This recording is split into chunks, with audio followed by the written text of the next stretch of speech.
O ideal de justiça na ética, não é? Seguindo o texto. Veja, na medida em que tomamos em consideração as relações entre a ética, não é, e a ética no sentido lato e o plano institucional da vida humana, nós nos deparamos com o tema justiça. Esse tema foi muito caro para os gregos quando discutiram a ética. Veja, em todo sistema ético existe um ideal de justiça. O texto vai falar desse ideal de justiça. Porque, em tese, o que é justo é bom. Não é? O que é justo em qualquer lugar. Portanto, o que é justo é correto. Sendo correto, certo? No plano da ética, da construção ética, nós vamos ter o chamado ideal de justiça. No passado, esse ideal de justiça vai se encontrar com o poder. O texto fala, não é, de ética e poder e coloca, não é, a justiça entre, certo, a ética e o poder. Por quê, né? Porque quem faz justiça? Quem faz justiça é quem tem, neste caso, o poder. E eu disse para vocês que geralmente a ética, por estar no plano do juízo inclusive de valor, né, do juízo dos atos, e vem internamente do processo, né, da consciência que nós temos sobre o que é certo e o que também é errado. Quando avaliamos as ações de alguém que tem o poder, essas ações, elas são ações que se tornam exemplos, ou seja, que se tornam referência. Então, no seu sentido, não é, originário, a imagem do poder como a imagem de justiça tem a ver com atos e atos pessoais. E claro, quando esses atos pessoais ocorrem e que na verdade são justos, estamos falando, né, de atos de ética. E é claro que poder e justiça, eles não são elementos abstratos. Poder e justiça faz quem tem, certo, a capacidade, ou não é, está, a capacidade não, quem está na posição, certo, de fazer a justiça. Portanto, não é, na sua origem, quem tinha esta posição, quando a ética ela foi discutida, né, lá nos povos gregos. O Senhor tem o poder, logo poderia fazer a justiça ou não. O rei, certo? Ou seja, alguém, o autor fala que justiça é qualidade de ato de alguém, um ato que é pessoal. Então, transações, concessões, dominações. A avaliação de ser justo ou injusto, essa expressão, o rei fulano de tal é justo, ou o rei é injusto, é segundo não a intencionalidade do rei, mas segundo a forma como o rei agiu. Se ele agiu, não é, corretamente ou incorretamente. O autor fala de atos devidos e indevidos. Como o juízo de valor vai ocorrer, ou seja, como a avaliação do ato vai ocorrer, portanto, o tema justiça, ele está ligado ao tema poder, que por sua vez, não é, perpassa o conteúdo, não é, da ética. O ato justo. O ato justo é o ato do dever. O autor fala do ato, não é, do dever. É aquilo que se espera, que se encaixa dentro de algo que é esperado, não é? A alternativa mais lúcida, não é? Que toca ao que é bom, ao que neste caso não é bem. Por isso que nós, não vou dizer o tempo todo, mas nós geralmente temos essa possibilidade de avaliar os atos daquelas pessoas que têm poder. Quantos alunos não me dizem, professor, o senhor não foi justo na hora da correção da minha prova? Claro que quando você faz isso, faz pelo parâmetro de justiça que você tem na sua cabeça. É um pouco o que o autor diz lá no texto, e que os filósofos gregos, ao discutir o tema, acreditavam que esse conceito de justiça deveria ser um conceito fixo, aquele que não pode ser na cabeça de um, na cabeça de outro, na cabeça de um ou outro, ou seja, de repente cada um avalia a justiça como quer, segundo o seu interesse, neste caso particular. Portanto, tema bastante caro é o tema da ética, como também bastante caro é o tema da ética e do poder. Ao final, digamos assim, desta segunda parte da aula, eu vou deixar vocês com um vídeo para vocês pensarem na ética da indiferença, porque isso tem se alastrado cada vez mais, as ações injustas ocorrendo com muitas pessoas e, infelizmente, a sociedade naturalizando essas ações injustas. E quando a sociedade ela naturaliza uma ação injusta, ela fica indiferente. E o vídeo da série Ser ou Não Ser vai tratar, digamos assim, dessa indiferença. Mas eu deixo para o final dessa aula. Passada essa fase, trocando face com fase, essa fase conceitual de ética, espero que vocês tenham entendido que a ética é um elemento da consciência, não é? E aí eu vou lembrar de um detalhe, né, que não posso esquecer, e geralmente eu digo nas minhas aulas. Eu posso ser antiético sem ter agido imoralmente. Ou seja, se uma pessoa faz uma coisa errada e eu digo, não, aquela pessoa não é beleza, né, tá tranquilo, certo? Eu apoio aquela pessoa. Veja, eu não fiz, a pessoa fez. A pessoa, ela não teve ética e nem teve moral, porque ela foi imoral. Eu não atentei contra nenhuma norma, mas não tenho ética. Não tenho ética. Lembre-se, certo, de um jargão famoso na política brasileira, política partidária brasileira, que é: ele rouba, mas faz. Você que vota no político que rouba, veja, você não é o ladrão, mas você vota no político que rouba, você não tem ética. Não tem ética nenhuma. Você não é ladrão, mas não tem ética. Portanto, cuidado com o que a gente pensa, porque muitas vezes o que a gente pensa nos torna sem ética nenhuma. Mas vamos para a passagem da ética antiga para a ética moderna. A ética antiga vai ser a ética clássica. Toda vez que o texto tratar desse tema, pense na ética clássica. A ética clássica abrange Roma, né, e Grécia. Grécia e Roma. A gente chama de Grécia de ética clássica ou ética antiga. É nela em que nós temos os principais pressupostos.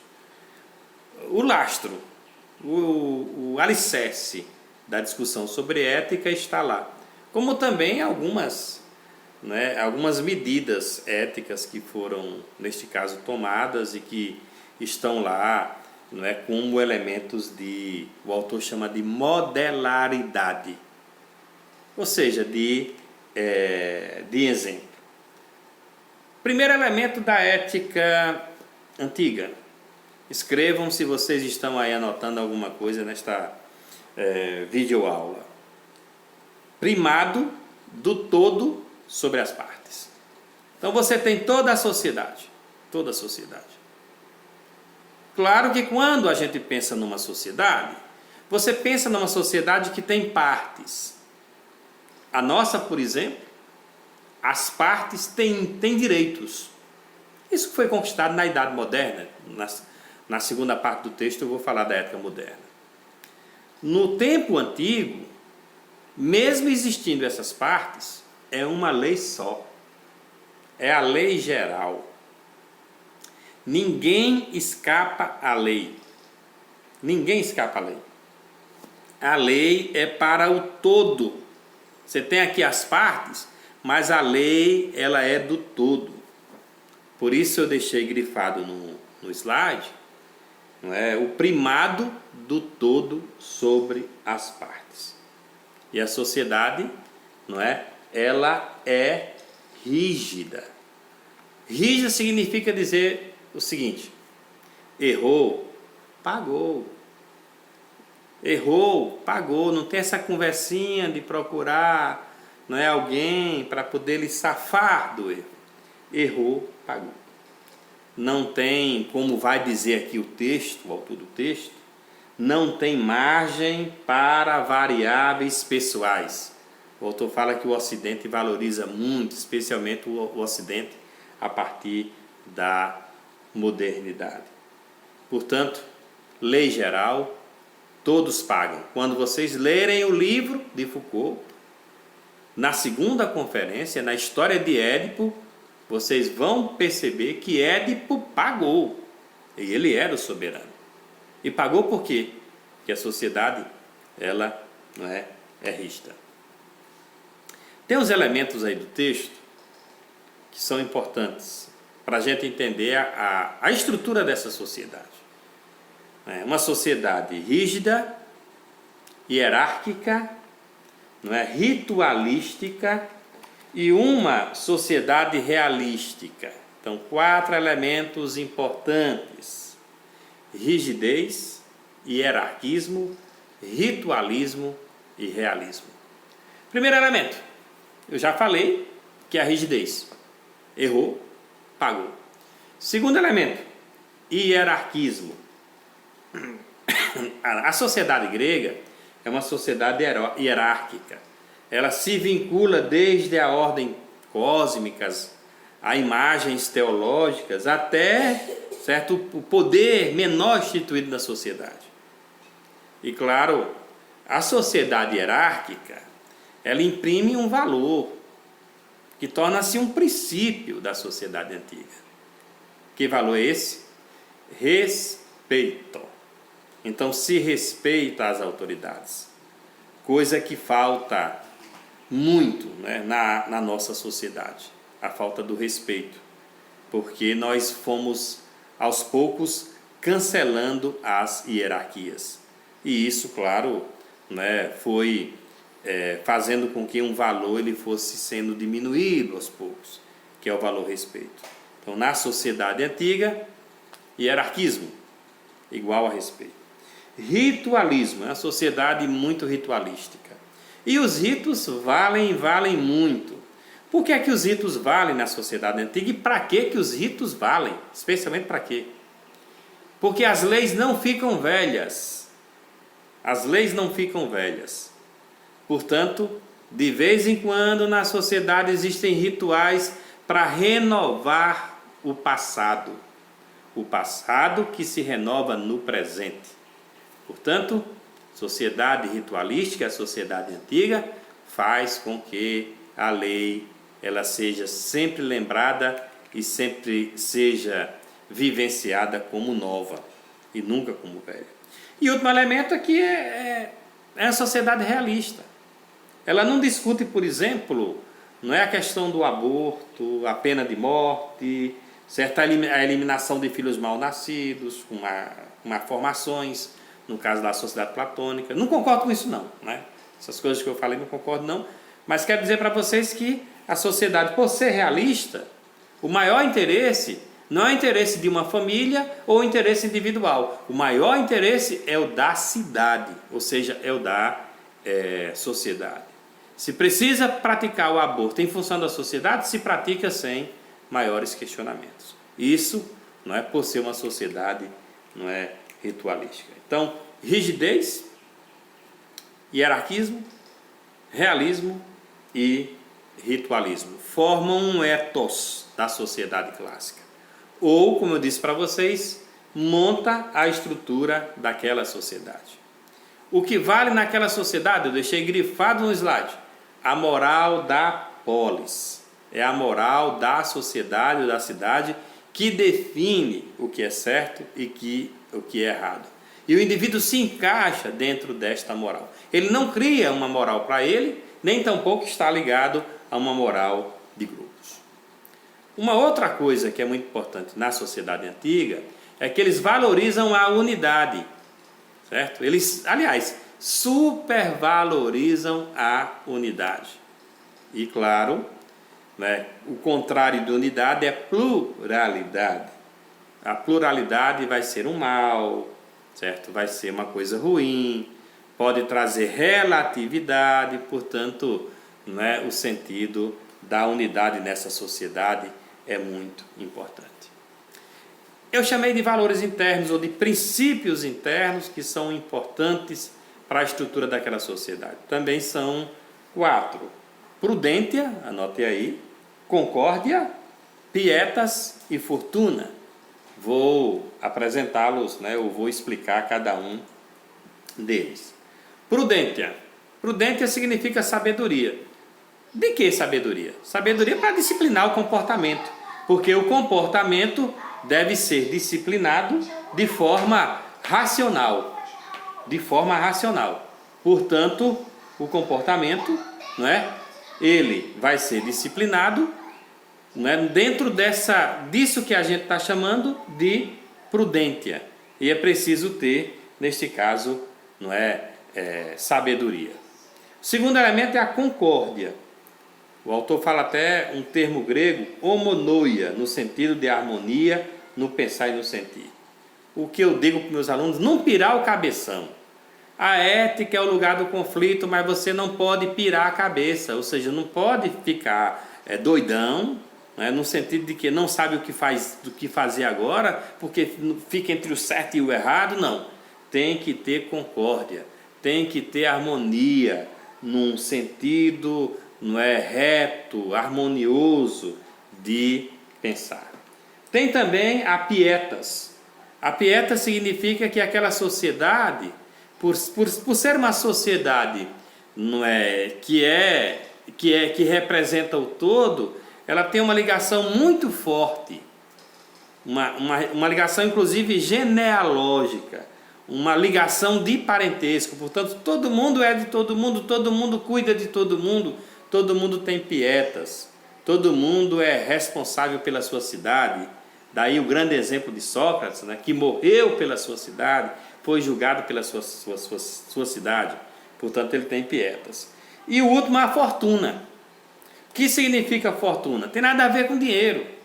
Fortuna significa que aquela sociedade ela precisa ser exemplo. Tem até um ditado popular, eu conheço esse ditado há algum tempo. O ditado é o seguinte, não é? As palavras convencem, o exemplo arrasta. Então, naquela sociedade, era preciso ter exemplo. Por que ter exemplo? Porque mirando no exemplo daquelas pessoas que agem correto, os outros deveriam agir corretamente. Portanto, como aspectos teóricos daquela sociedade, nós vamos ter alguns elementos importantes. Primeiro, que é o ser. E qual o sentido que tem esse ser na sociedade? Claro que um dos elementos desse ser é o bem, que é o fim ou a finalidade do ser na sociedade. Trazendo consigo o bem, a sociedade vai viver, né, em tese, em harmonia. O uno, o sentido da unidade, eu disse para vocês que eles supervalorizavam a unidade. E a sabedoria, é preciso que isso seja conhecido com sapiência, com saber, com racionalidade. Portanto, o ser, o conhecer, o uno e o bem. São elementos da discussão teórica dos filósofos na sociedade grega. Então, dentro do mundo clássico, caberá distinguirmos duas coisas importantes. Primeiro, não é o pensamento harmônico, a sabedoria, o chamado conhece-te a ti mesmo, que é um elemento da areté, que nós vimos no texto anterior, e da virtus romana, a areté grega com a virtus romana, que significa dizer, não é, a coragem do ser, não é? Proveu de vir, de homem, de ser, com o sentido de coragem, de ser. E de ser o quê? De ser aquilo que se espera dele, daquilo que se correlata ao bem. Portanto, na sociedade grega, nós vamos ter uma temática única, uma temática central. Eu deixei, inclusive, no slide em negrito e também deixei grifado essa parte do texto que eu acho muito importante. Vou até fazer a leitura para vocês. Isso corresponde a uma presença no próprio espírito da cultura grega, de uma peculiar preocupação com o ethos, no sentido de referência a padrões estáveis de comportamento e a normas gerais vinculadas à própria visão do homem e do mundo. Referências a padrões estáveis de comportamento. Comportamento não pode ser hoje um e amanhã outro. Se não existe esse comportamento estável, nós não vamos poder criar, digamos assim, na nossa cabeça, o critério para fazer o juízo de valor sobre as ações.